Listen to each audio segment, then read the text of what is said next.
এই তালের সিজনে তালের বড়া কম বেশি প্রত্যেকেই পছন্দ করেন। কেউ গরম গরম বড়া পছন্দ করেন, আবার কেউ বা পরের দিন বাসি বড়া। আবার অনেকেই আছেন যারা খেতে ভালোবাসেন কিন্তু বানানোর ঝঞ্ঝাটের কারণে খাওয়া হয় না। আজকের ভিডিওটি তাদের জন্য। আজ আমি আপনাদের খুবই সহজে চটজলদি ভাবে তালের বড়া বানানোর পদ্ধতি বলে দেব, সাথে থাকুন। নমস্কার, আমি রাপ্তি। আপনাদের সকলকে রাপ্তিজ ওয়ার্ল্ডে স্বাগত। প্রথমেই তালের খোসাটি ছাড়িয়ে আটিগুলি বার করে নেব। এরপর একটি গ্রেডারের সাহায্যে তালের পিউরি বার করে নেব। আমার কাছে ছোট গ্রেডার ছিল, তাই জন্য আমি এটা ব্যবহার করেছি। আপনাদের কাছে বড় গ্রেডার থাকলে সেটি আরো ভালো হবে, আপনাদের সুবিধে হবে। এইভাবে আস্তে আস্তে ঘষে নিতে হবে। ঘষে নিলে দেখবেন পিউরিটি বেরিয়ে গেছে। এখানে আমি পুরো পিউরিটি বার করে নিয়েছি। এরপরে একটি বড় পাত্র নিয়ে তার উপরে আমি একটি আটার চালনি রেখে দেব। আটা চালনিটি রাখার পরে আমি তার উপরে তালের পিউরিটি ধীরে ধীরে চামচের সাহায্যে ঢেলে নেব এবং চামচের সাহায্যে ভালো করে নাড়িয়ে আমি এটিকে ছেঁকে নেব। আসলে এই পদ্ধতির মাধ্যমে তালের পিউরির মধ্যে যেটুকুনি আঁশ রয়েছে সেই আঁশটুকুনি পুরোটাই আপনারা বার করে নিতে পারবেন। এতে করে আপনাদের বড়া খাওয়ার সময় মুখে তালের আঁশটি বাঁধবে না। গ্রেডারের সাহায্যে পিউরি বার করলে পরে তার মধ্যে বেশি একটা আঁশ আপনারা পাবেন না, কারণ বেশিরভাগ আঁশটাই গ্রেডারের মধ্যে আটকে যায়। তবুও যেইটুকুনি থাকে সেইটুকুনি এই আটা চালনের মাধ্যমে বার করে নিতে পারবেন।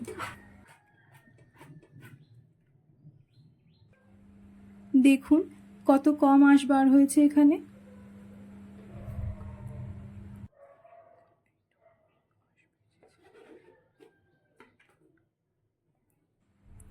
এরপর বলি কি কি উপকরণ আমাদের এর জন্য প্রয়োজন হবে।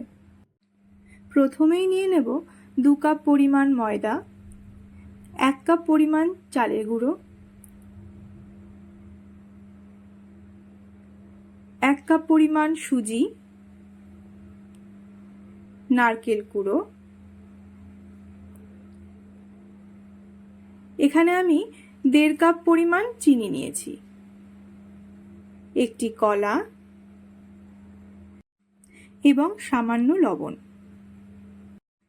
যে কোনো মিষ্টি জাতীয় খাবারে সামান্য পরিমাণ লবণ দিলে কিন্তু তার স্বাদের কোনো পরিবর্তন হয় না, বরঞ্চ তার স্বাদটি আরও বাড়ে।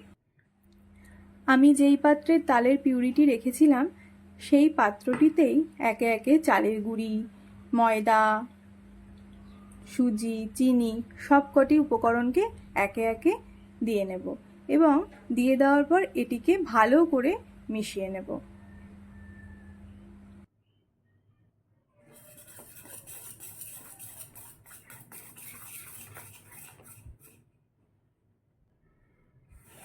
মিশাতে মিশাতে যদি মনে হয় এই মিশ্রণটি একটু বেশি শক্ত হয়ে যাচ্ছে, তাহলে এখানে একটু দুধ মিশিয়ে নিতে পারি আমরা।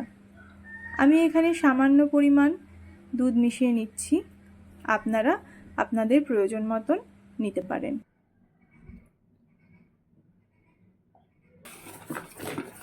ভালো করে মিশ্রণটিকে তৈরি করে নেওয়ার পরে সব শেষে নারকেল কুঁড়ো এবং চিনি মিশিয়ে নেব এবং সব শেষে দেব সামান্য পরিমাণে লবণ।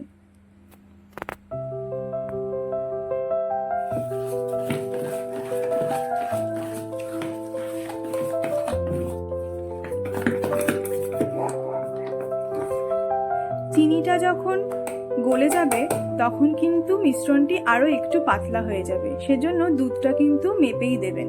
দেখুন চিনির দানাটা কেমন এখানে দেখা যাচ্ছে। এবার এটিকে না আমরা একটি ঢাকনা দিয়ে ঢেকে রেখে দেব। ততক্ষণে আমি এখানে গ্যাসটি জ্বালিয়ে নিলাম। গ্যাস জ্বালিয়ে তার উপরে কড়াইটি গরম করতে দিলাম এবং গরম করা হয়ে গেলে তার মধ্যে আমি তেলটা ঢেলে দেব। ধীরে ধীরে তেলটা গরম হতেও একটু সময় লাগবে।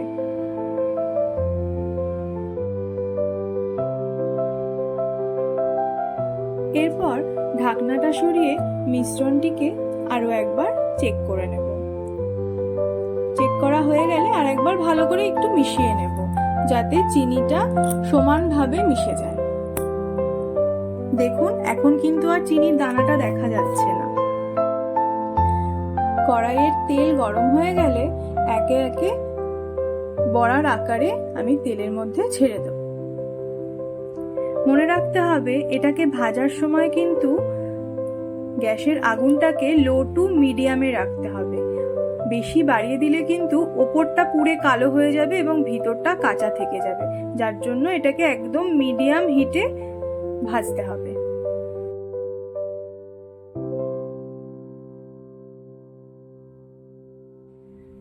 সবকটি বড়া দেওয়ার আগেই আগেরগুলো কেমন ফুলে উঠেছে দেখুন।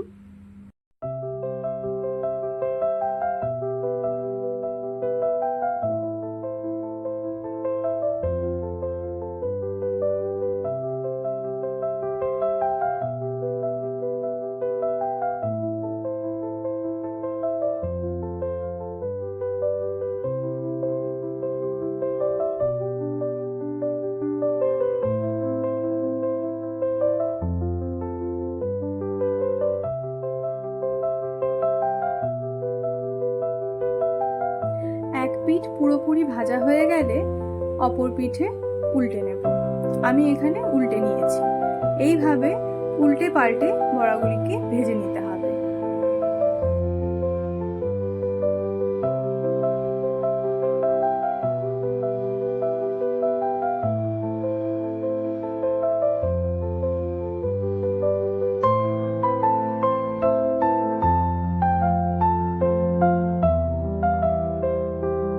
বড়ার রঙগুলো যখন এরকম লালচে হয়ে যাবে তখন এগুলিকে তেল ঝরিয়ে তুলে নেব।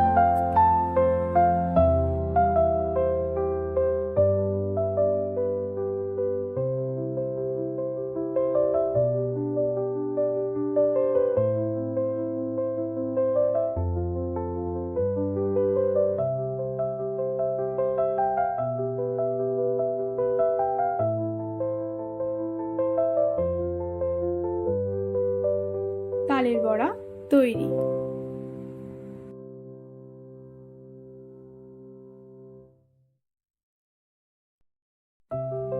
আমার এই ভিডিওটি আপনাদের কেমন লাগলো তা কমেন্ট বক্সে আমাকে জানাবেন।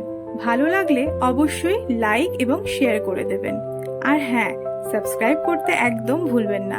পাশে থাকা বেল আইকনটিও ক্লিক করে দেবেন। ধন্যবাদ। ভালো থাকবেন, সুস্থ থাকবেন।